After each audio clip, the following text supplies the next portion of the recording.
First of all, I first began my mime career when I was young at 18, and I worked for 21 years with the legendary Marcel Marceau. I'm from Los Angeles, and then I moved to New York City. I am maybe one of the very few in these days, few mimes in New York City, which is where Julien works.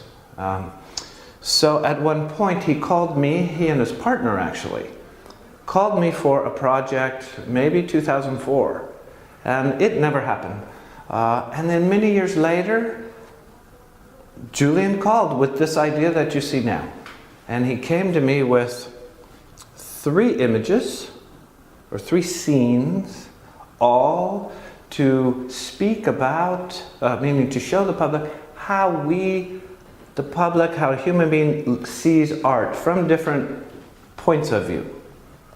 And he knew he wanted a mime artist because he wanted it to be wordless. So we really went into the imagination of how we are when we're really looking.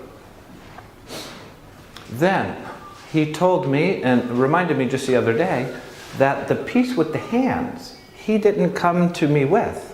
But while we were creating these first 3, the one of the painting, the one of all the people in a gallery, and this fantasy, he said he sort of fell for how a mime has such expressive hands.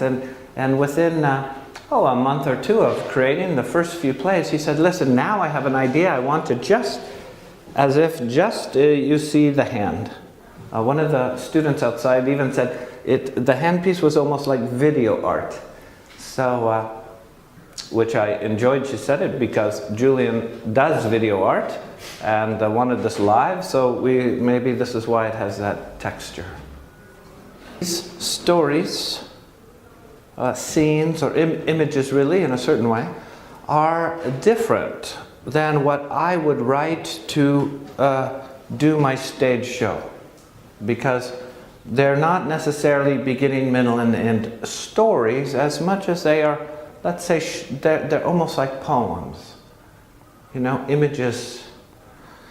So, saying that, the first one is the idea, here is the guy from the union, you say union, and he's the guy who's in charge of to come put the painting in the thing. Maybe he doesn't like art, but he's just the guy.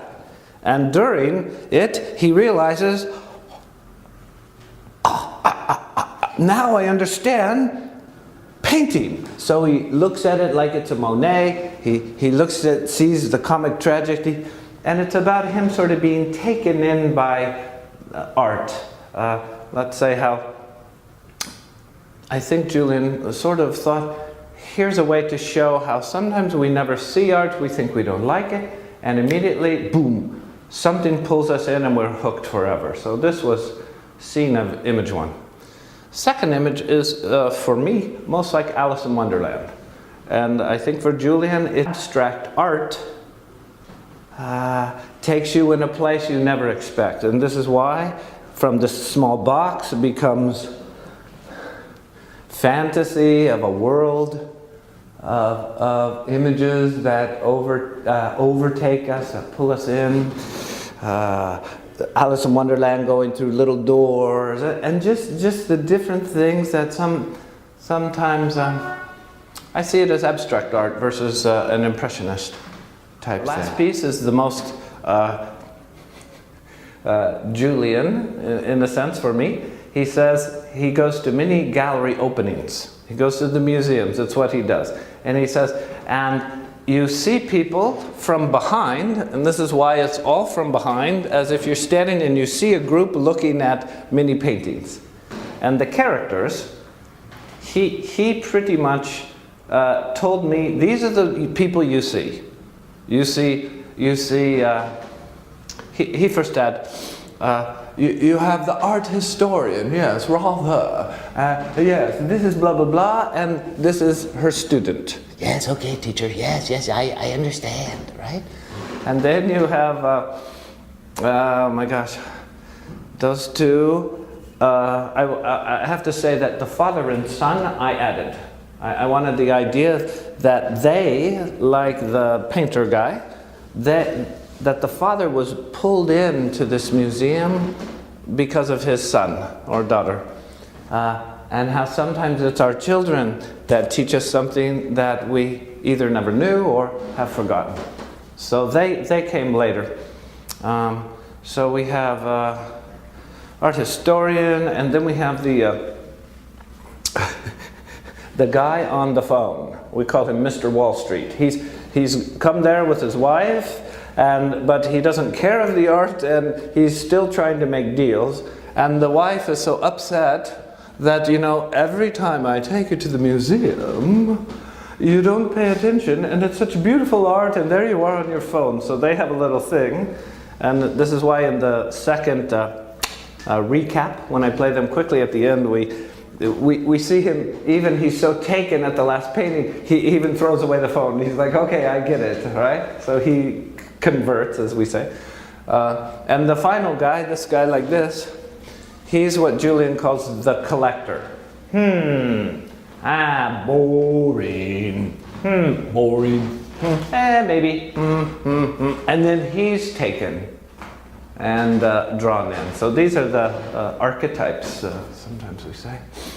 And what happened here, which is really the nicest for me and Julien, and I think the gallery people see it too, everyone involved, Eric as well, that this space we built it for really to be in a museum or a gallery, this show, where people would come and they would see it like an opening. And when we were asked to come here, we knew the place was small, but I never knew of this. I didn't realize the two windows were like this, so we changed it. We had to. So after we were here 5 days before we opened, we kept changing it to work in the space, and it became the best show we've made. Because at night, this light comes on, and so this box, you see the shadow as if it's almost, I put my face here, and it almost is like a light comes from here. This thing you saw where I changed characters in front of it. There were many things that really helped us. We didn't have this wall, you know, this father and son didn't go like that. So many things for me made it the best ever. This is the obvious joke, but the truth is, and this is what I learned because being with Marcel, what people don't see about the art of mime is that, first of all, that there's a language. That's why you understand everything. So it's just as much as we are writing sentences, paragraphs, and chapters. Underneath that, there's a whole philosophy. So imagine you try to get somebody to speak about why Impressionism is different than sculpture. Well, there's a reason. Or even Impressionist different than, you know, blah, blah, blah. So there's a lot of theory, and sometimes we're trying to explain the theory so people realize we don't just get up and blah, blah, blah, you know, that it's really a science. So I think honestly we're sort of excited to let people think, wow, they have to really study this. You know? It's not our son going, let's play pretend! Okay. Cut that.